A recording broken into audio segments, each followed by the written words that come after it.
I dealt with some of the more behaviour issues that came in. So anything from self-harm to sexting to all these things.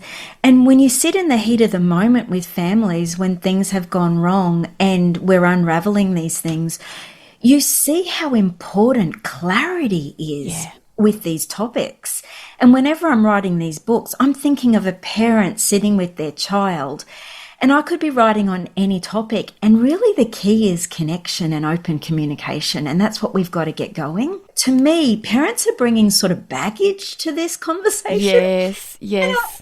There's a few things. Sometimes it's cultural too. Like our parents just didn't say a word, or they dropped the book on our bed and ran for their lives and just hoped we wouldn't ask a question. And there's one, please don't, Jodi. This is the only please don't. I'm like, parents, please don't give. Hi, I'm Dr. Jodi Richardson, and this is Well, Hello Anxiety. In a world that often moves too fast, we're here to pause, breathe, and understand anxiety together. Each episode will explore practical strategies, share honest conversations, and uncover the science behind anxiety and well-being, all while creating a space where it's okay to not be okay. Let's continue this journey together. Well, I don't know if you can tell, listeners, but I have already got a big smile on my face because I'm talking to one of my dear friends and colleagues and a guest that you will have enjoyed listening to me talk to on the podcast before, and that is the wonderful Michelle Mitchell. And oh my goodness, we are talking about a topic today that brings so much anxiety to parents, and we're going to alleviate that for you today, or at least get you on the way to feeling more comfortable with what can be tricky conversations with our kids, given that Michelle has written a wonderful new book. So for those of you that don't know the wonderful Michelle Mitchell, I'll give you a little bit more background. She is an author many times over. She's a speaker, and she is sought after for her compassionate, grounded advice, not just for parents, but schools turn to Michelle. They can turn to Michelle, and Michelle can counsel them through some of the challenges that they're facing. So she's so trusted here in Australian education. She actually began, like me, as a classroom teacher, but found a special love for well-being.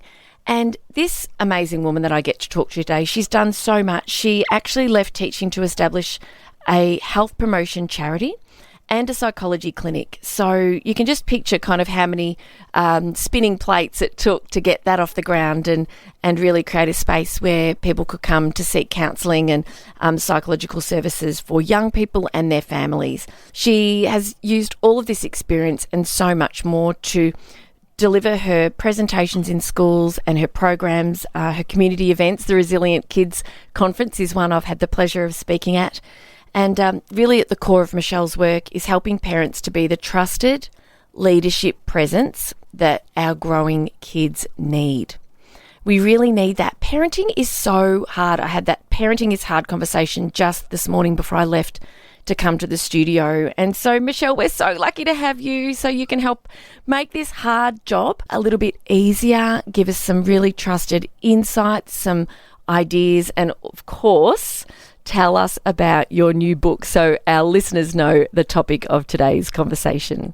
Oh, Jodi, that was all so generous, and it's all right back at you. I have so much respect for your work, and your podcast is amazing. I listen to it personally all the time, and you are magnificent in every way. So you're my friend, and I appreciate it. Thank you for having me here. But I think I've worked so much with teenagers over the last 25 years. And I think in the last 10 years, just saw how much these big issues were affecting kids at a younger age, but knew we couldn't deliver the same information to an 8, 9, 10, even 12-year-old with the same language and in the same way we were delivering it to a 14-year-old or a Year 9 classroom. Yeah. And I did know with education that kids think differently at 10 years old. And so all my books and my work that's written for 8 to 12-year-olds are very much written through the lens of how a brain develops at that age, and that real concrete thinking that they need to be able to layer it on their family values and things they already understand, and that humour is a door to their heart, and growing up is meant to be fun. So at the end of the day, I want our little people, before they hit high school, to know that they're smart enough not to be fooled, that they're confident enough to make wise decisions, and they're educated enough to know how wonderful their body is. And when I go into schools now and talk to grade 12s about consent, I can tell which kids have had a trusted adult, not just a teacher in a school do a lesson on consent, but a trusted adult walk the journey with them and have those conversations. You speak to the heart of it, because where the information is coming from and how it is delivered and the questions that are asked and the understanding that you have when you do have these conversations, they're conversations we didn't have when we were going to school, and they're conversations that are hard for adults, having the chat, having the talk. And it's not just one talk, is it? It's so much to it. And your work in schools builds on what parents are doing at home and what opportunities students have to ask questions in their health education classes. I know that the high school where my children go, that there's recently been condoms on bananas in classrooms, and there's been a lot of a lot of laughter and a lot of humour and various things, but it's an approach to understanding their bodies, understanding consent, understanding sex, and it's not something that's easy for some families to talk about, is it? No, and there's a whole lot of reasons for that. I wish we could be more classy than condoms on bananas, though, because it's not a joke. Like, I've sat with kids after parties and things have gone wrong, and it's been in those moments when I did have the psychology clinic, and I worked as a mentor because my background is education, but I dealt with some of the more behaviour issues that came in. So anything from self-harm to sexting to all these things. And when you sit in the heat of the moment with families, when things have gone wrong and we're unraveling these things, you see how important clarity is with these topics. And whenever I'm writing these books, I'm thinking of a parent sitting with their child, and I could be writing on any topic. And really the key is connection and open communication. And that's what we've got to get going. To me, parents are bringing sort of baggage to this conversation. Yes. And I think there's a few things. Sometimes it's cultural too. Like, our parents just didn't say a word, or they dropped the book on our bed and ran for their lives and just hoped we wouldn't ask a question. And there's one please don't, Jodi. This is the only please don't. I'm like, parents, please don't give a child a book and say to them, please come to me if you have a question. Because what you're saying to a child is, this book will replace me. And that's what I never want my books to do. It's not a replacement of you, parents. This is your opportunity to say, I have read this book. Page 148 was my favourite. I thought it was really funny. I'd love to either read it with you, or you read it and tell me what you thought. So you're saying this is an extension of me, and I'm giving it to you because I felt that this best reflected the information I want you to have as you grow. What's the title of the book? And let's start there. Okay, well, I've got a few. I've got A Guy's Guide to Puberty and A Girl's Guide to Puberty, and they were so popular. Parents were like, when's the chat coming out? The birds and the bee bit. Yes. And I've just released Where Do Babies Come From and Other Questions 8 to 12-year-olds Ask. And you alluded just before that it's not just about like the whole birds and the bees. The penis and vagina bit is like 5 minutes of an hour-long presentation that I would give in schools. Yeah. But it really is all those wraparound topics now, like consent and body image, and it's online safety as well. The moment kids understand what sex actually is, they have all of these questions. And I hope that I have made it incredibly age appropriate and given parents just enough to touch on those areas that they want to provide safety around in their kids' lives. If a parent is feeling that anxiety, because like you say, it's very much we're a product of our upbringing. How was it addressed for us? How was it talked about at home? Was it talked about, or was it very hush-hush? And if a parent is feeling that anxiety about, obviously the book is just a beautiful, you've got the 3 books, you've got so many more than 3 books, but when we're talking about where do babies come from and other questions 8 to 12-year-olds ask, brilliant title because it speaks to the broader context of what you're addressing. But for the parent who feels like, oh my gosh, like I know this is important, but I just get this knot in my tummy, I feel a bit embarrassed, I don't know where to start. Yeah. What would you say to that parent who's listening saying, I know this is important, I need a little bit of extra help? And that's a beautiful question. I would say, who is it awkward for? Is it awkward for your child or for you? And if it's awkward for you, why? And if you can answer why, it normally comes back to a myth that if I give my child this information, it might overexpose them or it might harm them in some way. And I like parents to flip that story and say, if I give my child this information, I'm actually strengthening my relationship with them. I'm building myself as the trusted resource in their life, and I'm giving it to them before somebody else does. So I just say that parent, build yourself a narrative in your mind that makes sense to you. You've got to know your why. And when you know your why, it makes it easier. I'll also say this, if you get caught off guard and you do feel anxious, practice the poker face and then say, this is such a good question, but I really want to put some thought into answering that.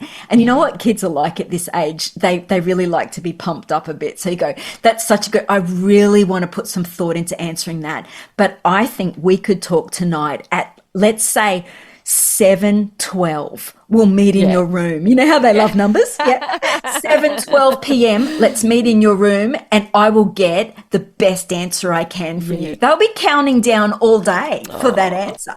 And it's such a big thing for a child to be thinking about, and it seems that the education around sex and where do babies come from, because of course there's sex for reproduction and there's also sex for pleasure. And the classic thing that when children often learn about where do babies come from, they look at their parents and like, right, okay, there's 2 of us, so you've done this twice. Like two times. Yes, 2 times. Yes, that I classic. get that a lot. Yeah, my goodness. So with the book, what are some of the ways that you support parents to obviously share information that's trusted? There's a resource that everybody can sort of keep coming back to. But what are some of the ways that you support parents to talk about these subjects that can be pretty difficult in some families? Like that sex is attached to pleasure and that kids are maybe not developmentally even there. Because I get some girls, is there any other way? Is there any other way? Not only for it to happen, but for the baby to come out. That's it. Like they're just like, yes, shock horror. I know. And you can see some of their faces like almost go white, like I never want that to happen to my body. And immediately after I share that information, and part of my motivation, Jodi, for writing these books is I don't want like these precious, I guess, humorous stories I've developed and funny moments to die with me. I want them recorded somewhere because I've spent 20 years working this stuff out, you know. But after I share that information in a school, and some kids are clearly like shocked and I don't want that to happen, I say to them, and the best news is if you don't ever want that to happen to your body, you don't ever have to, because anything to do with sex has to be your choice. And then you're able to lead into that consent. And I say to them, the good news is though, you don't have to decide that till you are much, much, much, much, much. And I say it about 30 times and they giggle. Much older. And the reason for that is because your mind and your heart are not even ready to make that decision. So that's why your instincts are there. And that instinct there is to protect you from having that desire before you're ready to, and you've got some other kids that are like, well, that is very interesting. Like, when can I have sex? You said they're also much later. Like when you are much, much, much older. Yes. But are children, just as a side note, sexual activity, is it getting later on average than it once did? Or, it is. Yes, that's what I'd read. Yeah, it is. And I think kids are getting more educated. They're getting more health conscious as well. I think they're getting more me focused. So they're getting a lot more personal development focused. So they're getting a Yes. lot more focused on me for longer periods of time. So I think they're assessing risks a little bit differently, but also getting a little bit more self development focused. Mm, Back to a question you asked that I didn't probably answer very well. My book's 250 pages, so it's not a picture book. And the part that we're talking about, the actual birds and the bees part, I use medical diagrams. So it's actual imagery of the body. So it's not a picture of two adults under the covers where kids are using their imagination what's yeah. going on inside of there. Yeah. So that's really important for me to note. And when I talk to kids, I say these are medical diagrams and really distinguish that from, what they would perceive as rude pictures on the internet, and that there Mm, is a very big difference. And I talk to them about medical journals and if they go on to, be a doctor or they go on to be an obstetrician. And I talk about that medical field and where those images come from. So I think third parting it, and so they're not looking at you and your body so much, but they're yes. actually looking at those medical diagrams does actually help at this age because I think parents sometimes feel uncomfortable sitting next to their child and Mm. talking about it. And they're thinking, my kid is thinking that that's what we're doing tonight, you know? It's just like, oh, it's all too much. Oh goodness. Yes, there's a lot of what are they thinking and what questions are sort of boiling under the Yeah. hood for them, and it is, and it's so empowering. And one of the things that you spoke to earlier is one of the fears of parents is if I talk about it, I am planting seeds and they're going to run off and start having sex because Yeah. we've had this discussion. They understand, what sex is and they've learned about it, which is couldn't be so far from the truth, could it? No, the research is very clear that talking early and often actually helps our kids make better, wiser choices in adolescence. Yes. But I think the key that I've found is when I talk to grade fives about, say, condoms, Yeah. you think to yourself, what on earth does a year fiver need to know that for? So I've always gone, what's a really practical, tangible way that I can make this relevant to their lives? So I say to them, now that you have this information and you're a bigger person in your school, if you ever saw a condom on the ground, something that looked like this, then you would be the one who would be responsible enough to go straight to a trusted adult. And that's my cue to say sometimes those condoms can have sexually transmitted infections on them too. And that's my inroad to talk to them about that. So they would never Yes. pick them up and touch them themselves. Yes. And that's my lead in to talk to them about STIs. But it becomes very tangible in their world and it becomes a reason to talk to them about it that's logical.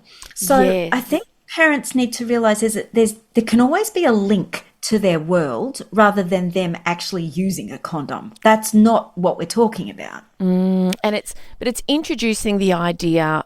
Presumably, you talk about what the purpose of a condom is at that stage. Yes, yes, and so it's just about age appropriate, early and often, and the comfortability comes over time. I know for me, when I was a 22-year-old, 23-year-old teacher at Peninsula Grammar School a long, long, long time ago, I was answering these kinds of questions for high schoolers in health education classes, and I felt pretty comfortable having these classes, having a question box, answering questions, and delivering, kind of the health information as a teacher in that classroom. And then with my own children, it's been early and often with us, and even some of our friends.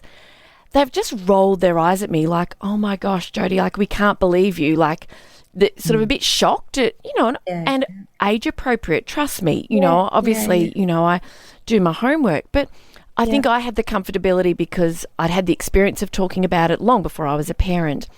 And what I've found now is that we can have much more open conversations, in the home if there's a sex ed class at school, as there has been recently, and then there's been condoms, and they might have actually been penises with banana caps on them. I'm not really sure because I think, I'm not really sure. I'm creating a visual here that's really interesting, but so one of our kids can come home and say, oh, we just had this class, and then there's a conversation about it at home, which is brilliant. So it's kind of going both ways. Absolutely. Yeah. And if I feel sorry, like, as in, like, parents are like, I've never had to talk about this and I've never talked to my parent about it. Yes. And so then, of course, when it comes out of your mouth for the first time and you're talking to a 10-year-old whose both eyes are just looking at you like, what are you doing to me? Like, you're talking about periods and blood and, like, I'm just about to pass out, you know. No wonder parents need a good resource. Like, it's understandable, isn't it, that we need a little bit of a roadmap for this whole thing. I think you've nailed it. But we do. I think parents need to realise that whether they realise it or not, they are talking about body parts and they are talking about this stuff even when they don't think they are. They're planting not sometimes the higher degree technical information, but they're talking values all the time. So with every piece of technical information, even if it's what we're calling our body part names when our kids are very little, we are also wrapping values around that as well. So think about wrapping technical with values. And for parents who are listening who've got younger kids, Jodi's really giving you the very subtle advice that starting young is a great idea, and short, sharp sentences. And if they don't ask any more questions, you don't have to say anything else. Use their correct body part names. And that is such a protective factor when it comes to unsafe people or pedophiles. Yes. That is very, very important in this world. And that is one, really great piece of advice for parents listening in. And it's like anything where there's anxiety, really the only way out is through. Once you start, you do that first hard thing that feels uncomfortable and you feel your heart racing and you feel like you might stumble your way through. It only gets easier. And the values that are guiding you and the importance of these conversations can really help to move us through when we do feel anxious. If something's important enough, a guest was saying that they had a client, a psychologist guest had a client that wouldn't travel more than 5 kilometres from their home. They had this hard limit. And the question was, what if your daughter was in trouble and she was 5.5 kilometres from home? What would you do? And the patient, of course, said, I would go to her, because you're driven by those values and what's important. And this matters a lot because we can help shape the decisions, the experiences, and opportunities to connect and ask questions and be prepared. And if something happens or if something does go wrong, then we're that safe place to have those conversations as well. So I love that we're having this chat, and we do have a few giggles, but it's such an important topic, and I really applaud you for pouring your heart, energy, your stories, your expertise, and crafting a book that supports families, not just young people. Absolutely. And I think when you imagine your child potentially hitting grade 7 that first day, their world will turn and romance becomes a part of it.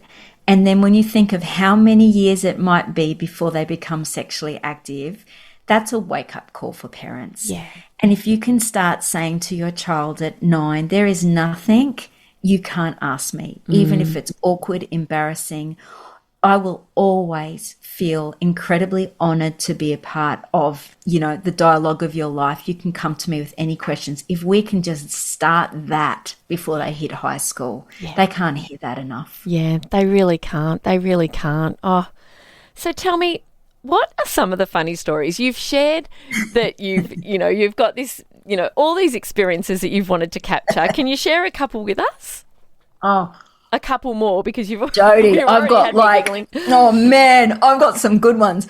Okay, this is a really common one. Kids that know they're born with the help of IVF, you would not believe how many of them think they're lab babies. Oh. So they're actually born with chemicals or something.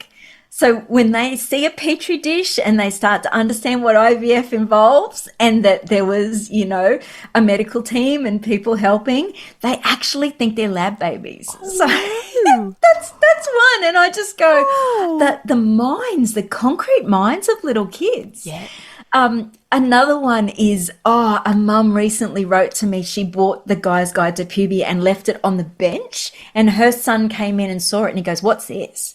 And she goes, "Well, I just bought you a book and I thought it might be good because you're getting a bit older." And he looked and he goes, "Oh, I already know about puberty." And she goes, "Well, what do you know?" And he said, "Well, when I get my puberty, I'm going to wee out of my penis once a month." Oh my gosh, the classic question. Tell me what you know about that. I know. And they waltz around the playground with this information with no degree of accuracy, freaking each other out. Oh my gosh, there's work to be done. I know. I had two kids lining up once in the line right at the front. They were eager beavers. And one boy said to the other kid, he said, "I was born with the help of a vacuum." And the other boy goes, "A vacuum?" And I was like, "Oh, sit down before you hurt yourself. Like, leave it to me, kids." Oh, hilarious. And maybe one more. This is funny, Jodi. Two girls up the front. And one girl's obviously had her parents really brief her well. Yeah. And she's come in super confident and excited and ready to go. And the girl next to her is anything but confident. She's feeling like super nervous. And the confident girl goes, "Are you ready for the chat?" And this one goes, "What's the chat? What's the chat going to be?" And you can see her just shaking in her boots. And the confident girl turns around and goes, "Let's put it this way. Goodbye, childhood." Oh my gosh. Oh, hilarious. Oh my goodness. Fly on the wall. You are the fly on the wall. You get to hear these conversations, but honestly, it's so empowering for them when they know, and it's shocking. Like, they do get, it's some of the information does stun them, doesn't it? And obviously, yeah, humour is a really beautiful way to sort of move through it. But what are the ways that you just, like, how do you describe sex to these tweens when you're having these conversations? Because look, it's easy, isn't it, for us to know as parents that schools have you come in. Schools have programs. They have programs that teachers are delivering as well, or they have an outside expert come in. But we can't leave it up to the school. So, No, you're the expert here. So that parents listening can sort of think, all right, well, how does Michelle talk about it? That's, obviously the book is a brilliant resource. But if you can, share kind of how you describe it, that would be brilliant. Okay. I always think, if I can say this to parents first, you want to do it once and do it well. Okay. So I find that sometimes parents just try and put their foot on the edge of it and half describe it. But what happens is, because kids are so concrete in their thinking, they go away and make up their own imaginary story about it. And that's where you get a lot of misconceptions, like the lab baby. Yes. The other one is that babies grow in mums' stomachs when it's a completely different organ than the uterus. So you get misconceptions when you don't do it well the first time. Yeah. So, if your kid's eyes are rolling back, stop and start again another day. But if they're engaged, do it well. Yeah. So as a start point, you'll say to kids, sex is something really special. So you set it up with those values. And then you might say, when a man's penis goes into this part of a woman's body, and you're using those medical diagrams, and it releases sperm, which live in semen, and they've already done the puberty book, so they understand that. Yes. The sperm then gets a chance to travel towards that egg coming down. And because they already understand that cycle. Now, if you think about how long that takes to say, it's not very long. Yes. But after that, you get to fill in all of the gaps. And a lot of the medical diagrams that are there actually show then, okay, where the penis goes, then the sperm getting released, the little egg coming down, and then I go on to talk about how many times the egg doesn't meet the sperm, all the things that has to happen for it to use that bloody bed to help it grow, and all the intricacies around that, and how magnificent and gorgeous and wonderful life actually is, which is where you want to focus on really quickly. Yeah. So I think that's a simple start point. And then they'll have their questions, and that's when you get to add on. Oh, thank you. Thank you for sharing that. I think that that's going to be something that parents are going to be able to come back to.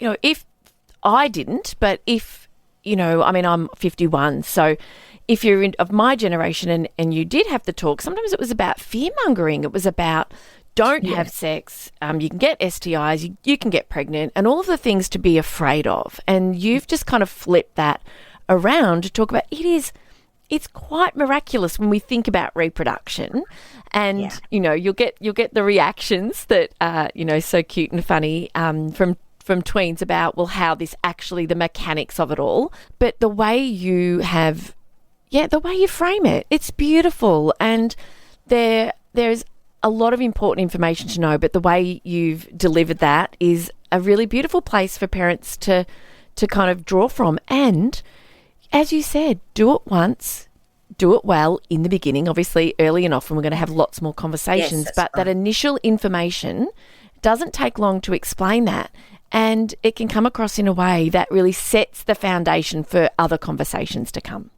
And then you say to them, not do you have any questions, but what questions do you have? Yes. Yeah. See the difference? Yes. It's an assumption that they've got questions. The latest science actually tells us that the egg gets the final say on which sperm actually penetrates it. Really? Which is very new science and very different than some of the old picture books that are available for kids. First in best dressed kind of books. For the sperm. That's right. Yes. It's not the fastest, it's not the strongest. And sometimes that egg chooses none of the sperm. So that's really interesting. And I find sometimes when kids feel anxious, when you can put the emphasis on some of those interesting medical, more scientific facts, it can get their thought process off the, so what, Dad put that where, and, you know, like it can just get their mind on some of the more sort of, you know, interesting facts rather than just things that they're going to loop over. Yeah, oh, absolutely. Oh, you're doing such beautiful, wonderful, important work here. And honestly, it's the kind of work that you're doing that will change outcomes for young people, because the knowledge is power, especially around consent, especially around just even starting with naming body parts appropriately. And, you know, one of the things, let's talk about it now, because one of the things that is still so often misrepresented is the vulva versus the vagina. Absolutely. Oh, yes. It shocks me. So tell us about that. Yeah. And I guess, my puberty books are just there, but I have a diagram. And when I talk to kids, I say the most important thing that you need to realize is that if you're biologically born with male reproductive parts as opposed to female reproductive parts, you're going to look totally different between your legs. Yes. And so I do this thing where it's awkward part alert, you know, like, because as much as we don't want, you know, to portray that this stuff is awkward, trust me, parents, if you're standing full in front of a room of 100 kids, you cannot deny that there's an awkward energy with some of the slides that go up there. So you've got to call it what it is, you know? Yeah. So I go, okay, this is going to last for 10 seconds or 15 seconds. And it works. It gets us through those moments. Yeah. And you can see kids who are feeling a bit anxious, they'll grab the hand of the person next to them, or they'll put their hands over their eyes and do the peekaboo. No, it's so gorgeous. Yeah. But so just defining exactly what that is. And even for our young men, Jodi, there's so much talk in the news, at the moment about disrespect with our boys. The amount of misconception that boys have. I even, you know, I think I mentioned earlier in this podcast just speaking to grade 12s, but that was something I did last week. And I was quite shocked about some of the misinformation that boys had about females' bodies. Can you tell us a couple of things that they came up with? Oh, look, yeah, really, like even around consent and whether females could consent if they had been drinking and were clearly intoxicated, you know, like there is just a lot of misinformation, and not that boys are wanting to do the wrong thing, but are not educated. Yeah.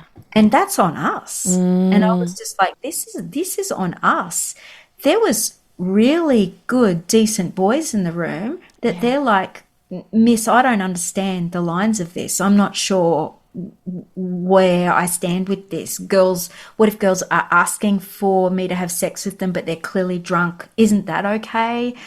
And I'm like, oh, mate, we've got to come back to some clear definitions here. You know, if this went before a court and this is the definition and we unpacked all that. But even them really, you could see the lack of sexual experience, but the vibrato that stops them asking real questions. Yeah. And so by the time you've got a 15, 16-year-old in front of you, let me tell you, as a mum of a 26 and 24-year-old, it's way different sitting down and talking to a boy of that age about female body parts and pornography. You are better off doing it when they're 10, 11, 12. Yeah, you really are. And goodness, I've presented to like 200 boys at a boys' school talking about anxiety and stress and the nervous system. And I know that can be a challenge for the ability for the boys to kind of like really take the information on and concentrate and be sensible about it. And, that's a very different topic. Mental health, for some of them, you just know that you're really talking directly to some of those young people who have really experienced some of the things that you're talking about. But I can just picture it. I've been in those rooms. I can picture it. There's so many questions, but nobody's going to ask them because I don't want to be seen to be the one in the room that doesn't know because of the vibrato. The most powerful thing is having girls in the room as well. Yeah. I bet. I find it so powerful, and I don't know if it's because I'm a 51-year-old woman, or 50, just about turned 51, but I don't know if that's the factor, that mum vibe, but being able to have both, in the room and them asking questions from a different perspective, and sometimes I get girls to answer those questions, and when girls ask questions I get the guys to answer, and I give my perspective as well. But I find that a really powerful teaching tool and a beautiful mix. I bet you do. Oh, I wish you were around when I was at school. I tell you what. You're around now and we get to be friends, so that's even better. So Michelle, it's there's so much that we could talk about. Before we finish, what's one parting kind of insight that you'd like to share with parents who are listening before you tell us, please, where the books are available?